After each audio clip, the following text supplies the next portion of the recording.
प्रातः काल उठ करके गुरुदेव को पूजन आदि कराए, सब स्नान आदि करके तैयार हुए और सीता जी का स्वयंवर देखने के लिए राम लक्ष्मण दोनों गुरुदेव के साथ गए।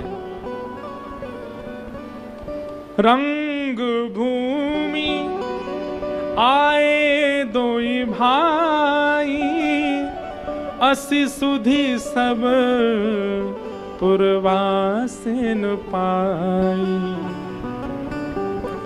रंग भूमि में बड़े बड़े राजा आए हैं, बड़े बड़े सब धनुर्धारी आए हैं, पर जैसे ही रणभूमि में, रंग भूमि में गुरुदेव विश्वामित्र के साथ राम और लक्ष्मण जी का प्रवेश हुआ, मानो पूरी रंग भूमि उन्हीं को ही देखने लग गई, उन्हीं के रूप लावण्य का दर्शन करके आनंदित होने लग गई।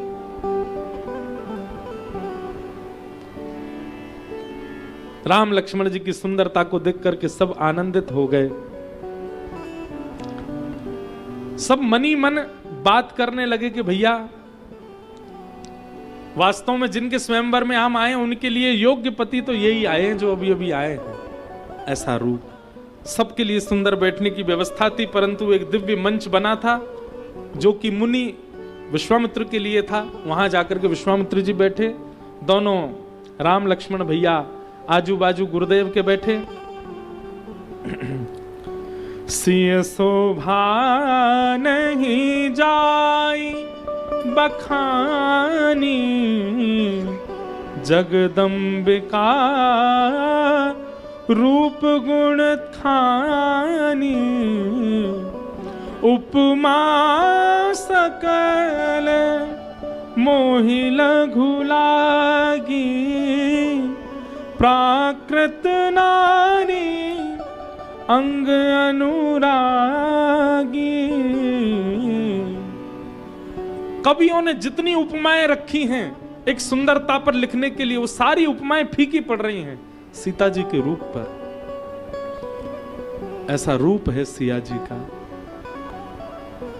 उसका कोई वर्णन नहीं कर सकता है।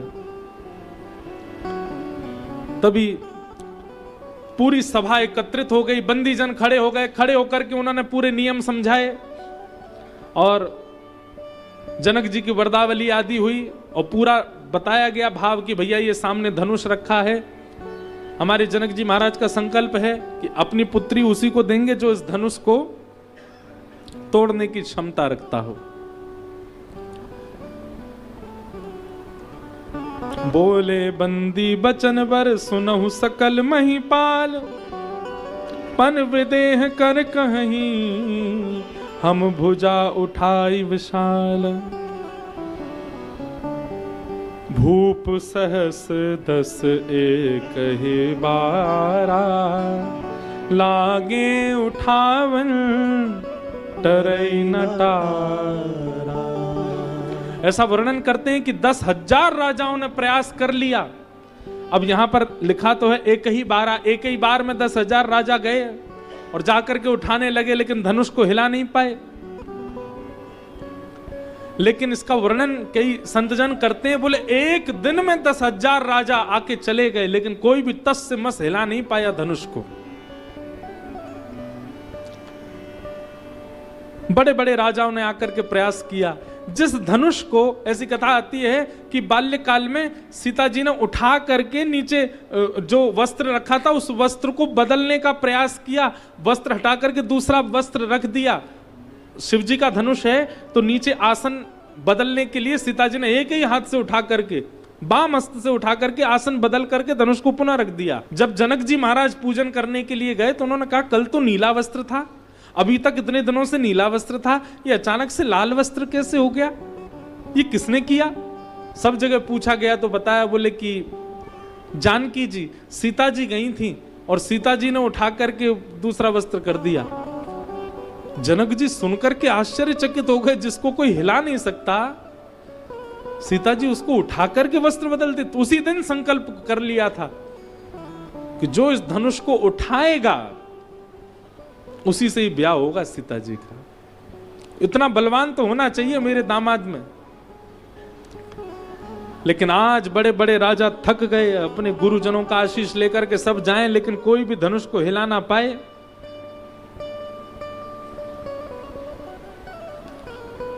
जब 10,000 राजा प्रयास करके चले गए, निराश हताश होकर के बैठे हैं श्री जनक जी महाराज। और तभी अब राजा प्रयास कर रहे थे, जनक जी ने सबको रोका, बोले अब रुक जाइए, मैं समझ चुका हूं। अब जन को माखे भट मानी, वीर विहीन मही में जानी। मुझे पता लग चुका है कि अब इस धरती पर कोई वीर बचा नहीं है। आप सब लोग इतनी दूर दूर से आए, आकर के आप सबने अपना प्रयास किया, उसके लिए बहुत बहुत धन्यवाद।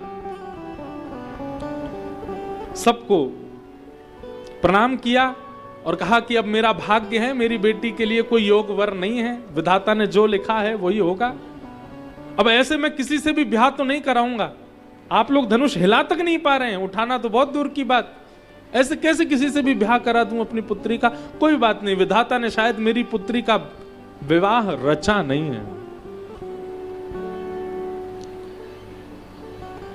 ये बात सुनकर के तिल मिला रहे थे विश्वामित्र जी के बगल में बैठे हुए लक्ष्मण जी। राम जी तो बेचारे चुपचाप बैठे हैं, वो तो कुछ कहते नहीं है, पर लक्ष्मण जी ने जैसे ये बात सुनी, तुरंत लक्ष्मण जी अपने स्थान पर खड़े हो गए। रघुवंशिन महु जह को होई, तेहि समाज अस कहीं न कोई। हे जनक जी क्षमा कीजिएगा, पर जिस सभा में अगर कोई रघुवंशी बैठा हो, इस प्रकार का भाषण आपको नहीं देना चाहिए, इस प्रकार की वीरता का बात आपको नहीं करनी चाहिए उस सभा में। लक्ष्मण जी कहते हैं रघुवंशी युवा बैठा हो, रघुवंशी कुमार बैठा हो, यह भी नहीं, कोई दूध पीता रघुवंशी छोटा सा बालक भी यदि सभा में बैठा हो तो भी आप इस बात को नहीं कह सकते कि पृथ्वी वीर विहीन हो चुकी है। और यहां दो रघुवंशी बालक बैठे और आप कुमार बैठे और आप कह रहे हैं कि पृथ्वी भार विहीन हो गई। अरे जो तुम्हारे अनुशासन पाऊं, कंदुक एव ब्रह्मांड उठाऊं। लक्ष्मण जी महाराज कहते हैं मैं गेंद के भांति पृथ्वी को उछाल दूंगा आकाश में, यदि राम जी की आज्ञा हो जाए तो, इनकी कृपा यदि मुझ पर हो जाए तो इसी समय पृथ्वी को गेंद की तरह उछाल दूंगा। और आप कह रहे हैं कि इस पृथ्वी पर कोई वीर नहीं बचा। कांचे घट जिमिदारों फोरी, घड़े की तरह पृथ्वी को फोड़ दूंगा। सकऊं मेर मूलक जिम तोरी। आप इस प्रकार की बात कैसे कह सकते हैं?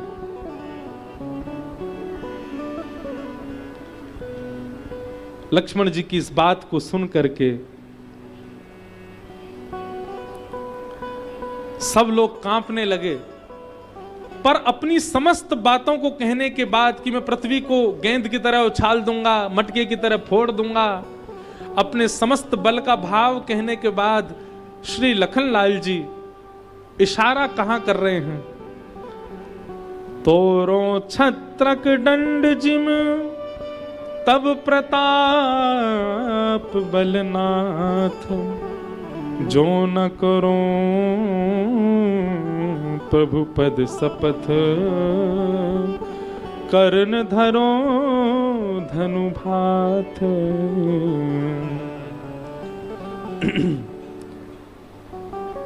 और ये सब करने में मेरा बल नहीं है, ये सब राम जी की कृपा से मैं करूंगा। लेकिन एक बार ये आज्ञा कर तो दें। इनकी आज्ञा होते ही ये सब करने की क्षमता में लक्ष्मण रखता हूं। अभी बड़े भैया तो बैठे हैं, मैं तो छोटा हूं। लक्ष्मण जी के इस ताम्रवर्ण को देख करके राम जी ने तुरंत लक्ष्मण की ओर इशारा किया, और लक्ष्मण जी के राम जी के नेत्रों को देख करके लक्ष्मण जी थोड़े सकुचाए। राम जी ने पकड़ करके प्रेम से अपने पास बैठाए, बोले ऐसे सभी सभाओं में उछला नहीं करते, लक्ष्मण बैठ जाओ चुपचाप, कोई बात नहीं। सभा पूरी शांत हो गई है। जनक जी अपने स्थान पर खड़े हैं, लक्ष्मण जी बोल करके शांत होकर बैठ गए हैं। सब राजा कुमार लक्ष्मण, ना तो बालक हैं ना युवा है, कुमार अवस्था के लक्ष्मण जी की इस वाणी को सुनकर के अपने स्थान पर ही धीमे धीमे कांप रहे हैं। राम जी नीची नजर करके बैठे हैं, अब क्या कहें, हम तो कुछ कह नहीं सकते। पूरी सभा कुछ क्षणों के लिए स्तब्ध हो गई। अब क्या, राजा सब हार गए, जनक जी स्वयंवर को विश्राम करने को तैयार हैं और लक्ष्मण जी कह रहे हैं कि हमारे बैठे हुए आप ये बात कह कैसे सकते हैं। लेकिन अब क्या, अब आगे क्या होगा? तभी गुरु विश्वामित्र राम जी के ऊपर हाथ रख करके कहते हैं, उठहु राम भंजऊ भव चापा, उठहु राम भंजऊ भव चापा, मेटहु तात जनक परितापा, मेटहु तात जनक परितापा, उठहु राम भंजऊ भव चापा, उठहु राम भंजऊ भव चापा, मेटहु तात जनक परितापा, मेटहु तात जनक परितापा, गुरुपदि वंदे सहित अनुरागा, गुरुपदि वंदे सहित अनुरागा। राम जी के सिर पर हाथ रख करके गुरु विश्वामित्र कहते हैं, उठाओ राम भंजऊ भव चापा, जाओ राम जाकर के इस धनुष का भंजन कर दो। जनक जी के मन में जो तीव्र वेदना हो रही है कि उनकी पुत्री के लिए योग्य कोई वीर नहीं बचा पृथ्वी पर, जाकर के उनकी वेदना दूर करो। गुरु की बात सुनकर के राम जी विचार नहीं करते हैं गुरु आज्ञा पर, तुरंत गुरु चरणों में प्रणाम किया है और प्रणाम करके, आहा अगली पंक्ति बहुत सुंदर लगती है क्या, सहज चले सकल जग स्वामी, सहज चले सकल जग स्वामी, सहज चले सकल जग स्वामी, सहज चले सकल जग स्वामी, मत मंजूवर कुंजर गामी, मत मंजूवर कुंजर गामी। राम जी की चाल कैसी है, बोले जैसे मतवाला हाथी, उसको ऐसा लगता नहीं है देखने में कि वो बहुत श्रम करके चल रहा है, वो सहज ही चलता है। हम लोग दौड़ करके जितनी गति पार करेंगे उतनी गति सामान्य चाल में चल करके हाथी पार कर लेता, उसकी सहज चाल ही इतनी तीव्र होती है। मतवाला मदमस्त हाथी जिस प्रकार के मगन होकर के चलता है, ऐसे ही सहज स्वभाव से श्री राम जी धनुष की ओर जा रहे हैं। सहज चले सहज ही चले सकल जग स्वामी, सहज ही चले सकल जग स्वामी, मत मंजूवर कुंजर गामी, मत मंजूवर कुंजर गामी। राम जी गए।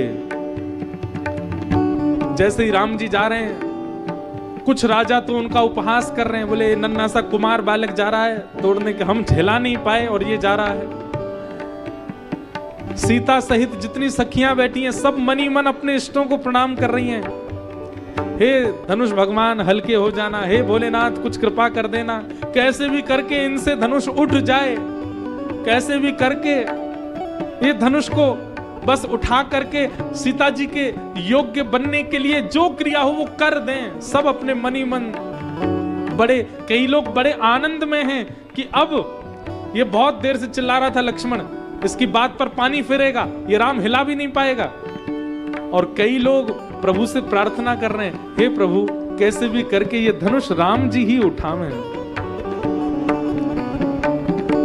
धनुष के समीप गए हैं राम जी और धनुष के समीप जाकर के देखो एक बात सुनिएगा, धनुष किसका है? देवादिदेव महादेव रामेश्वर भगवान का धनुष है। और महादेव अभिमान के स्वामी हैं। उनके सन्मुख यदि अभिमान से जाओगे नष्ट कर दिए जाओगे, समाप्त कर दिए जाओगे। ये जितने भी राजा गए हैं सब अपने बल का मान करके, सब अपनी योग्यताएं मान करके धनुष के पास जा रहे हैं, इसीलिए परास्त हो गए हैं। शिव के सामने मान करके नहीं जा सकते आप।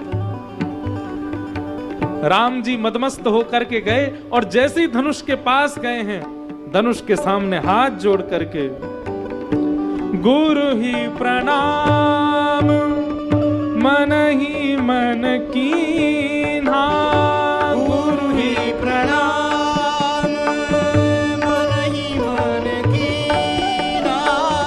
सबसे पहले तो जाकर के राम जी ने धनुष की परिक्रमा की, परिक्रमा करके पुष्प अर्चना की, पुष्प अर्चना करके धनुष को प्रणाम किया है। मानो अपने बल का कहीं भी प्रदर्शन नहीं है, पूर्ण रूपेण दीन हो गए धनुष के आगे, शिव के आगे दीन बन के ही जाना है। रावण भी गया था कैलाश उठाने के लिए और जैसे ही कैलाश उठाया महादेव के अंगुष्ठ रखते ही चीख निकल गई महाराज। उसी दिन रावण का नाश हो जाना था, वो तो पार्वती जी ने कृपा करके उसको बचवा लिया। शिव के सामने मान करके मत जाओ, शिव के सामने तो दीन बन करके जाओ। राम जी से सीखो। धनुष की परिक्रमा करके, पुष्पार्चन करके, प्रणाम करके और नेत्र बंद करके अपने गुरु का स्मरण किया, वशिष्ठ जी का स्मरण किया, गुरु विश्वामित्र को मनी मन प्रणाम किया। गुरु ही प्रणाम मन ही मन कीन्हा, गुरु ही प्रणाम मन ही मन कीन्हा। अति लाघव उठाए धनु लीन्हा, अति लाघव उठाए धनु लीन्हा। मनी मन गुरु को प्रणाम करके मानो जैसे कोई छोटे से तिनके को, जैसे ये पुष्प उठाने में मुझे बिल्कुल भी श्रम नहीं करना पड़ा, ऐसे ही राम जी ने तुरंत धनुष को अपने हाथ में इस प्रकार से उठा लिया है। पूरी सभा देख करके आश्चर्यचकित हो गई। हे दम के उदामिनी जिमि जब लायऊ, पुनि नव धनु मंडल सम भयऊ, लेत चढ़ावत खेचत गाड़े, काहू न लखा देख सब ठाड़े। तेहि छन राम धन्य धनु तोरा, तेहि छन राम मध्य धनु तोरा। भरे भुवन धुनि घूर कठोरा, भरे भुवन धुनि घूर कठोरा। दम के उदामिनी गिरि जम लयऊ, पुनि नव धन मंडल सम भयऊ, लेत चढ़ावत खेचत गाड़े, काहू न लखा देख सब ठाड़े। तेहि छन राम धन्य धनु तोरा, भरे भुवन धुनि घोर कठोरा। भरे भुवन धुनि घोर कठोरा, भरे भुवन धुनि घोर कठोरा।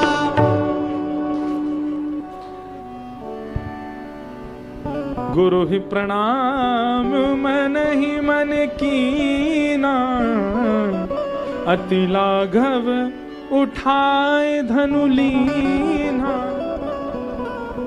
गुरु को प्रणाम करते ही जैसे कोई पुष्प के तिनके को उठा लेता है, ऐसे ही राम जी ने तुरंत धनुष उठाया और धनुष उठा करके बोले, जितनी देर में आकाश में बादल गरजते हैं और बिजली जितनी देर के लिए चमकती है, केवल उतनी ही देर में राम जी ने तुरंत प्रत्यंचा चढ़ाई 3 बार लगा करके, और जैसे ही खींचा बीच से धनुष भंजन हो गया। सब देखते रहे, पलक झपकते ही राम जी ने धनुष तोड़ दिया। बोलो राजा रामचंद्र भगवान की।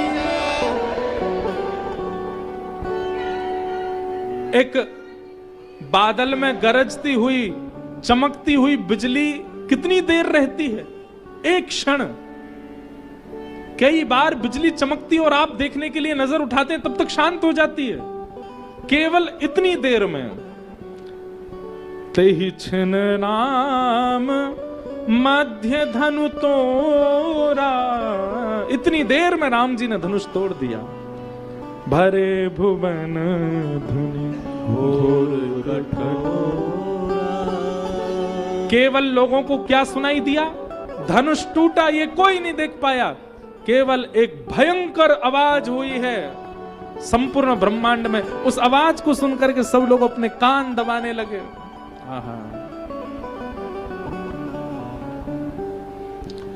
भरे भुवन घोर कठोर, रव रवि बाज तजी मार्ग चले।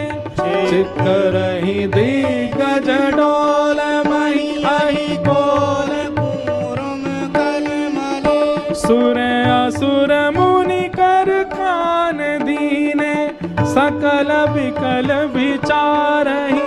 तो दंड खंड राम तुलसी, जयति वचन उचारहि। ओ दंड खंड राम तुलसी, जयति वचन उचारहि। ओ दंड खंड राम तुलसी, जयति वचन उचारहि। आहा, गोस्वामी तुलसीदास जी महाराज भी वर्णन करते हुए बीच में अपनी कलम छोड़ करके जय जयकार कर रहे हैं। बोले राजा रामचंद्र भगवान की जय, मेरे प्रभु श्री राम की जय। ठाकुर जी ने इस प्रकार धनुष भंजन किया।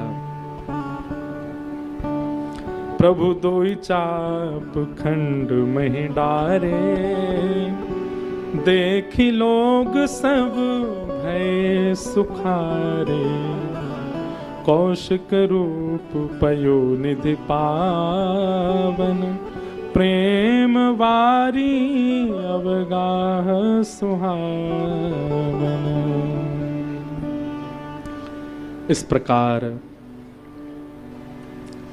प्रभु श्री राम ने धनुष भंजन किया और धनुष भंग होते ही सबके चित्त में सुख हुआ, परंतु आनंद की हिलोर उड़ रही हैं, उठ रही हैं श्री जनक सुता हमारी जानकी जी के चित्त में। जानकी जी सखियों का हाथ पकड़ के बैठी थी जब राम जी जा रहे थे, और जब राम जी ने धनुष तोड़ा तो श्री जानकी जी इतनी आनंद में पड़ गई, इतनी आनंद में आ गई कि सखियों को खींच करके अपने हृदय से लगाने लगी, आनंद में भर गई हैं। सीता जी वरमाला लेकर के राम जी की ओर जा रही हैं। देवता सब सुमन बरसा रहे हैं। जनक जी के नेत्रों से अविरल प्रेम अश्रु बहक रहे हैं।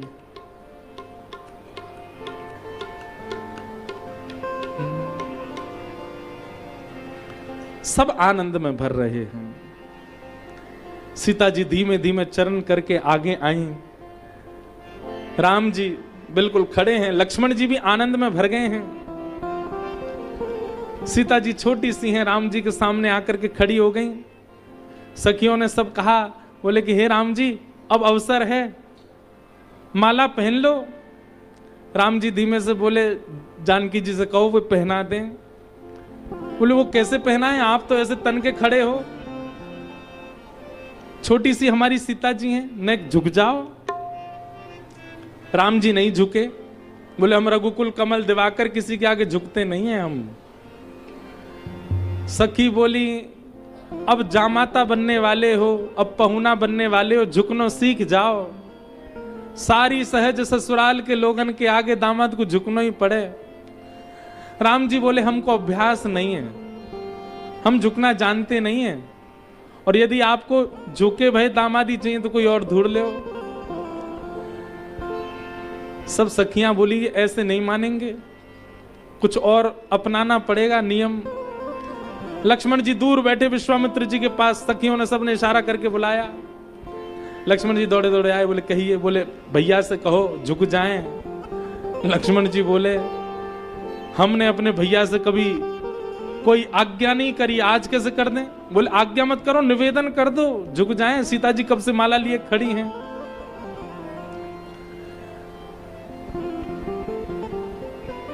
लक्ष्मण जी ने कान में कही भैया ने झुक जाओ। बोले चुप रहो, हमसे मत कहो और खुद भी मत झुको, खड़े रहो चुपचाप।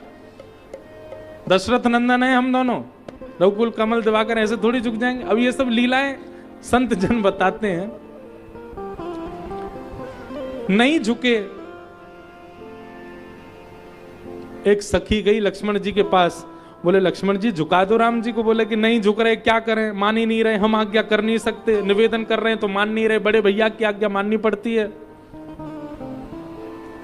बोले सोच लो, राम जी अगर झुक गए सीता जी माला पहना देंगी और सीता स्वयंवर संपन्न हो जाएगा, तो राम जी को तो बहू मिल जाएगी, आप कुआरे रह जाओगे।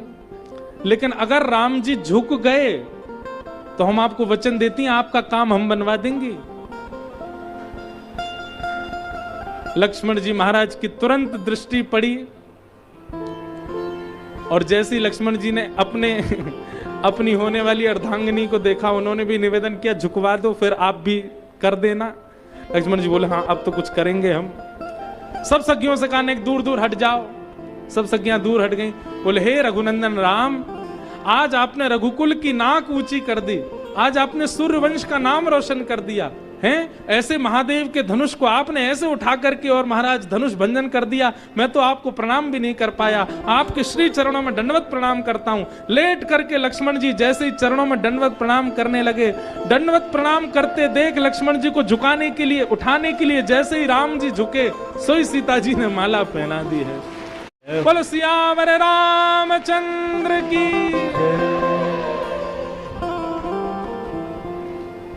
आहा, श्री रघुकुल कोमल कमल नयन को पहनाओ जयमाला, पहनाओ जयमाला। सबने रामलीला का दर्शन चरित्र देखा ही है। हमारे भारत के बड़े अच्छे सुधी कवि, उनकी ये रचना कितनी सुंदर है। यह पुण्य मुहूर्त स्वर्णिम अवसर फिर नहीं आने वाला, पहनाओ जयमाला। हमारे हिंदू वैदिक समाज में एक बात सत्य बताएं, विवाह में जयमाला पहनाने का कोई रिवाज नहीं है। ये जो विवाहों में वर वधू एक दूसरे को माला पहनाते, ऐसा कोई नियम नहीं है। ये तो केवल स्वयंवर में नियम होता था कि जो राजा प्रिय लग जाए उसको कन्या माला पहना करके चुन लेती थी कि इससे हमारा ब्याह होगा। अब उसी को लोगों ने सिया राम जी की परंपरा से प्रारंभ किया, फिर वो जयमाला का प्रसंग होता है विवाहों में, बाकी उसका कोई नियम है नहीं। नियम केवल फेरे और विवाह उसी से संपन्न होता है। सीता जी ने जयमाला पधराई और श्री राघव जी जयमाला पहन करके अत्यंत आनंदित हो गए हैं। आहा,